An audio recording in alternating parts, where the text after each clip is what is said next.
Hello, this is a supplementary video to the video with Johannes Noller and Scott Melville about positivity bounds and how they have an impact in cosmological measurements, especially on priors. In that video, they introduce how the positivity bounds arise if you have unitarity, causality, and locality, and then go on to talk about the impacts of the positivity bounds. This video is meant to give a little bit more detail on how those three conditions can lead to specific positivity bounds. So the video doesn't have any results in it or anything. It's more of just a sketch of how one might do these mathematical proofs, just to give us an idea of why, in a more complicated situation, those conditions lead to those positivity bounds. There is a, by now, fairly standard procedure for deriving these positivity bounds for two particles going in and two particles coming out, and it involves using some fairly basic complex analysis. But in terms of providing some kind of physical picture of what's going on, I'm going to talk about something which is a bit simpler and therefore can be treated a bit more schematically, a bit more cartoonishly. And so I'm going to talk about one particle scattering, which is when you have one particle that comes in with some momentum p, and then some self-interactions happen, and it goes out with the same momentum p. And so the amplitude for this to happen is some function a of p. Now, that's the momentum space description of that process. You can think of it in position space as this being some correlator. It's how likely are you to go from position X to position Y at some later time. I feel like I have really stupid questions already. If I've just got one particle, how can it not come out with the same momentum? Wouldn't it be like a loss of momentum conservation of it? So A of P equals 1, doesn't it?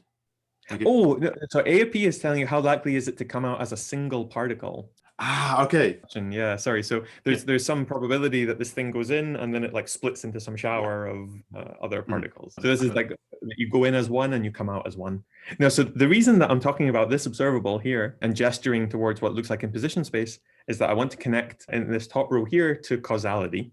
And so we know that to go from position space to momentum space, you basically just do a Fourier transform. But there's something quite funny about an expression like this, which is that it really tells you to integrate over all momenta, even momenta that are outside the light cone. You integrate over all future pointing, all past pointing momenta, space-like, time-like, you just integrate over everything. And so one way to think about what causality buys for you here is that causality tells you that there's another way to represent this process by integrating over only momenta that are inside some future pointing light cone.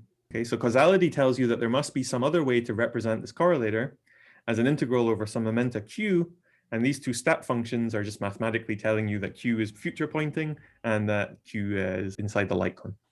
Or quantum mechanically, this is saying that if you have operators, they commute outside the light cone. So if you make some measurement at some position x and you make another measurement at some position y, if x and y are space-like separated, then those two measurements should commute. The locality part basically comes in, this is a very weak sense of locality we require, and that's essentially that there exists a position space representation of what's going on, right? So you might worry that if your theory is suitably non-local, that you actually just can't do this Fourier transform, that if I give you some momentum space amplitude, that this integral over p's just doesn't converge, for instance, and there is just no way to associate to this a position space correlator. So that's where locality comes in. So the point of this top row is basically telling you that what causality buys you is that there's a way to represent the amplitude as an integral over only future pointing momenta that lie within the light cone. Okay, the fact that such a representation exists is what we mean by causality here. And what I can do is inverse Fourier transform both sides of this equation, and it gives me what's called a dispersion relation. Okay, these were studied in the 50s and 60s, and it tells me that I should be able to write the interacting propagator, right, the one-to-one amplitude in momentum space, as an integral over something that looks a bit like a Feynman propagator of some other a hat. Now, the reason that I want to put a big box around this equation is that it kind of tells you two very important things.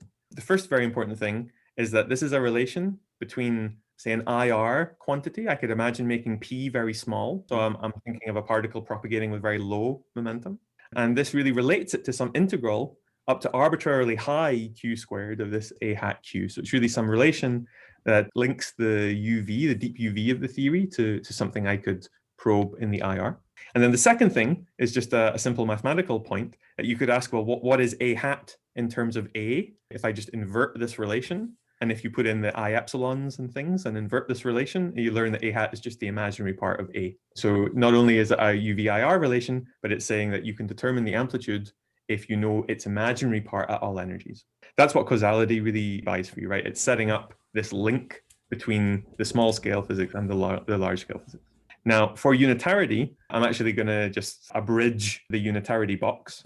And I'm going to say that if the bottom line of causality is that you can relate the amplitude to its imaginary part at high energies, the bottom line of unitarity is that this imaginary part you can write in the following nice way. You can think of basically inserting a complete set of states in the middle here, right? This amplitude is like some bra and some ket, some inner product. And I can think of inserting some, resolve the identity in some complete set of n particle states. So I can write the imaginary part as a sum over all n particle states, the amplitude that my one particle splits into n, and then the complex conjugate of the amplitude that one particle splits into n. So that's a bit fast, but the bottom line is that unitarity tells you that this imaginary part is positive. And now we put both of these ingredients together. Okay, so you asked, Sean, well, it's a bit like black magic. Why the causality and unitarity come together to give me some kind of positivity statement? And what's going on is that unitarity is telling you that this amplitude or its imaginary part at least has to be positive at all energies. And causality is telling you that if you integrate over all energies, you can build any IR amplitude. Right? So mathematically, what that looks like is the following. I can write the amplitude as some integral fixed by causality and some sum over things that are fixed by unitarity. And in particular, every term in the sum is positive. So in fact, if I were to do now my EFT expansion, if I were to Taylor expand this at small momenta, I would find that every coefficient in this series is a positive number, right? Every coefficient in this series is some positive integral over some sum over positive things.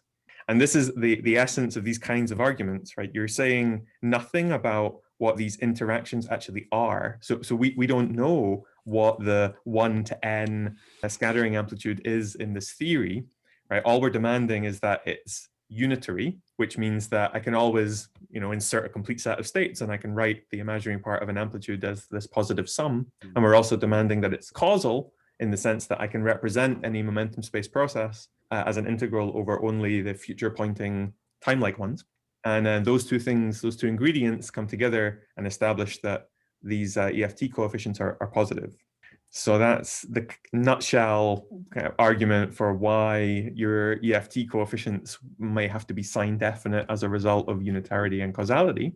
Of course, this was just for one particle going to one particle. If you want to do two particles going in and two particles going out, then it's kinematically a bit more involved because it's not just one momentum now that this thing depends on. But the rationale is more or less the same, right? There's some dispersion relation, some integral that tells you that the 2 to 2 amplitude at low energies is equal to some integral up to very high energies of imaginary parts of 2 to 2 amplitudes. And then unitarity tells you that these imaginary parts are all positive. And again, by putting those two things together, you learn that, for instance, this C2, the coefficient of S squared, has to be a positive number.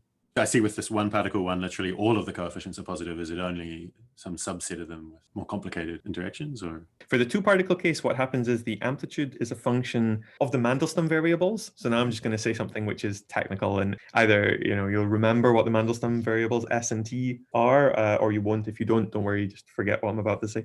I think there's a Wikipedia page on Mandelstam variables. So you can expand in powers of S and T. And the analog of this positivity here that I've shown is if you set T equal to 0 and you have an expansion just in powers of S, and it turns out that there's a symmetry which tells you that only even powers of S appear, and you basically get an analogous constraint that all the even powers of S have to be positive by these arguments. The only subtlety is that there is an exception to the very first one. So the part of the amplitude which doesn't have any S's in it. The reason that you can't bound that one is that these dispersion relations diverge and require some kind of subtraction. So it's to do with how you normalize your theory. Otherwise, the argument goes through, modulo those technical subtleties. And if you want to then extend these arguments to the T-dependent parts of the amplitude, then again, that can be done. But what happens is the bounds become not just this coefficient is positive, but it becomes this coefficient is greater than other coefficients, lower order coefficients in the theory. And in fact, the kind of recent progress that I mentioned earlier in the positivity literature is kind of going to town on these kinds of arguments, right? Sort of once you arrive at an expression like this, which tells you that you can write the amplitude as an integral over some positive kernel, then you can whip out all kinds of really amazing results from probability theory and from geometry, and really start to try and say as precisely as possible what is the boundary of the allowed effective field theories that could possibly be written in this form, right? The integral of some positive kernel over something which is fixed by causality. If you like that, let me know. I like experimenting, and I thought that was a fun experiment. It would be quite fun maybe in the future to have little supplementary materials to other talks where there's something too technical or that they have to leave out or whatever. Might be nice to have like a paper, supplementary materials to a talk, the stuff that didn't make it into the main talk. So if you like it, let me know. We can maybe have it in other talks.